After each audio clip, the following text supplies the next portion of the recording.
D4 news देख रहे तमाम दोस्तों को दीपक भंडारी का नमस्कार। आज के विशेष बुलेटिन में आपका स्वागत है।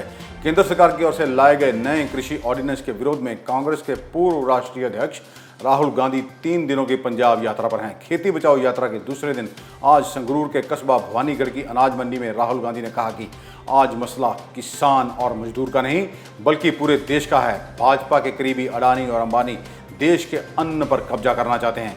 इन्हीं के साथ मिलकर केंद्र की मोदी सरकार द्वारा 3 कृषि कानूनों के जरिए किसानों की आज़ादी छीनने की कोशिश की जा रही है, लेकिन कांग्रेस भाजपा को उनके मंसूबों में कामयाब नहीं होने देगी।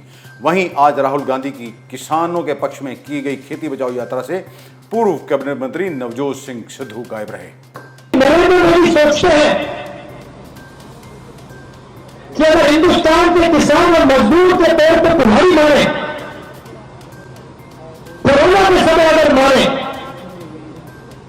तो किसान और मजदूर घर से नहीं निकल पाएगा, मीटिंग नहीं कर पाएगा, लोन नहीं पाएगा। इसीलिए कोरोना के समय नरेंद्र मोदी ने ये काम किया है। किसके लिए किया है? अंबानी और अडानी के लिए किया है। क्यों किया है? जमीन साफ करने के लिए। देखिए,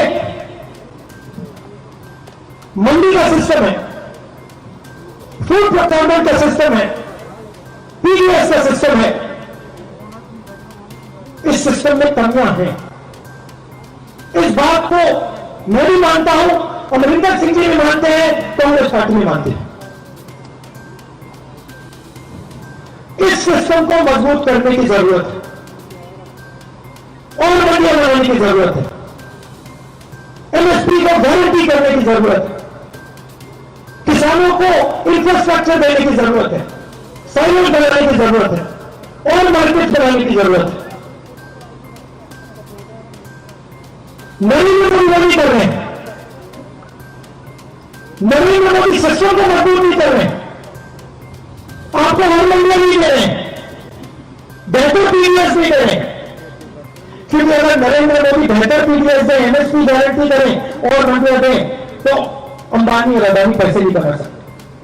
केंद्र सरकार की ओर से अंतिम लॉकडाउन खोले जाने के बाद स्कूल खोलने के लिए भी स्टैंडर्ड ऑपरेटिंग प्रोसीजर जारी कर दिया गया है। इसके मुताबिक स्कूल खुलने के 2-3 हफ्तों के बाद बच्चों का कोई भी असेसमेंट नहीं होगा।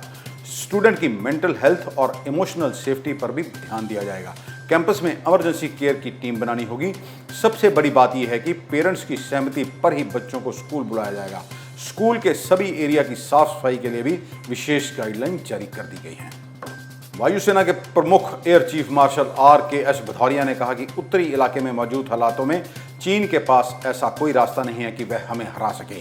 लद्दाख में हमारी पोजीशन काफ़ी मजबूत है और 2 मोर्चों पर जंग के लिए भी भारतीय वायुसेना पूरी तरह से तैयार है।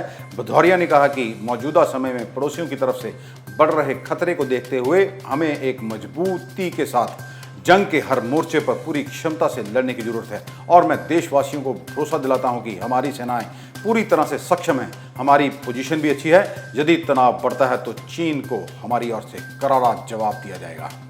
भाजपा के राष्ट्रीय महासचिव तरुण चुग का कहना है कि पूर्व कैबिनेट मंत्री नवजोत सिंह सिद्धू बेवजह की बातें कर रहे हैं। उन्हें खेती के ऑर्डिनेंस बिलों का क्या पता। देश में कॉरपोरेट घरानों को कौन लेकर आया था। कांग्रेस किसानों को गुलाम बनाकर रखना चाहती है, इसलिए उसे आजाद होने नहीं देना चाह रही। तरुण चुग ने दोहराया कि जो कृषि ऑर्डिनेंस के 3 बिल हैं वे किसानों के पक्ष में हैं।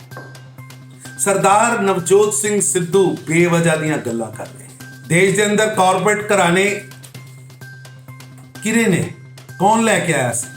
किसान दी तरक्की दे अंदर रुकावटा पाई जा रही है। किसान नू कांग्रेस अपनी जंजीरां च बन के रखना चाहती है। सरदार नवजोत सिंह सिद्धू नू तो खेती का भी नहीं पता होना और इन्हां बिल्लां नू पढ़िया भी नहीं होना। सिद्धू साहब मजीठे च पैदा होया अनाज आज की डेट च किसान रईए मंडी च नहीं जाके वेच सकता। रईए मंडी वाला ब्यास नहीं वेच सकता। और देश के प्रधानमंत्री नरेंद्र मोदी जी ने उन्होंने आजादी दी है कि हिंदुस्तान के किसी कोने च उचित दाम वध दाम मिलता है, उत्थे जाके बेच सकता है। भारतीय जनता पार्टी के नेताओं की ओर से पुलिस कमिश्नर को एक ज्ञापन सौंपकर हाथी गेट के बाहर स्थित भाजपा कार्यालय में कुछ दिन पहले की गई गुंडागर्दी और आगजनी की घटनाओं के आरोपियों पर कार्रवाई करने की मांग की है। पूर्व कैबिनेट मंत्री अनिल जोशी, राजेंद्र मोहन सिंह छीना और जिला अध्यक्ष सुरेश महाजन का कहना है कि भले ही प्रदेश में कांग्रेस की सरकार है, लेकिन किसी तरह की गुंडागर्दी को बर्दाश्त नहीं किया जाएगा। 28 अगस्त को national students union of India के प्रदेश अध्यक्ष अक्षय शर्मा ने अपने साथियों समेत भाजपा कार्यालय को ताला जड़ दिया था और गेट के समक्ष आग लगा दी थी। बाद में अगले ही दिन यानी 29 सितंबर को यूथ कांग्रेस के उपाध्यक्ष राजीव छाबड़ा ने भी शाम को 6 बजे भाजपा कार्यालय को बंद करने की कोशिश की और टायर जलाकर आग लगा दी। अमृतसर में आज कोरोना के 144 नए मामले सामने आए हैं। इसके साथ ही अमृतसर जिले में कोरोना के कुल मरीजों की संख्या 10,633 हो गई है। कोरोना ने आज नेफ्रोलॉजिस्ट डॉक्टर PS मोखा की जान ले ली है। वह पिछले कई दिनों से बीमार चल रहे थे। आज जिले में कोरोना के कारण कुल 3 लोगों की मौत हुई। अभी तक कोरोना से मरने वालों की संख्या जिले में 397 जा पहुंची है। अभी तक 9,174 लोग कोरोना पर विजय पा चुके हैं और वह स्वस्थ होकर घरों को जा चुके हैं। जिले में अभी कोरोना के 1062 केस एक्टिव हैं।